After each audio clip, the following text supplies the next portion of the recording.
YouTuber Jerome Pauline akhirnya lulus dari Waseda University, Jepang. Ia mengungkapkan perasaan bahagianya bisa lulus tepat waktu. Kabar membanggakan datang dari YouTuber Jerome Pauline. Ia baru saja menyelesaikan kuliahnya di Waseda University, Jepang. Momen bahagianya itu dibagikan Jerome Pauline lewat unggahan terbarunya di Instagram. Di unggahannya itu, Jerome Pauline tampak berada di kawasan kampus kecintaannya itu.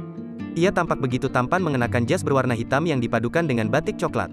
Tak ketinggalan, buket bunga nan cantik juga tengah dipegangnya. Jerome Pauline si jabat, Bachelor of Engineering, tulis Jerome Pauline dalam captionnya, dilansir Tribun Style pada Minggu, tanggal 27 Maret tahun 2022. Rasa haru sekaligus puas kini tak bisa ditampik dari benak seorang Jerome Pauline. Tepat 4 tahun dirinya berhasil lulus dari Waseda University, Jepang. 4 tahun berkuliah, akhirnya lulus juga. Gak kerasa ya, rasanya baru kemarin masuk, udah lulus dan harus berpisah juga. Meskipun kadang rasanya mau nyerah karena bebannya berat banget, tapi puji Tuhan bisa melewati semuanya dengan baik, lanjutnya. Tak lupa, Jerome Pauline mengucapkan terima kasih untuk semua orang yang telah mendukung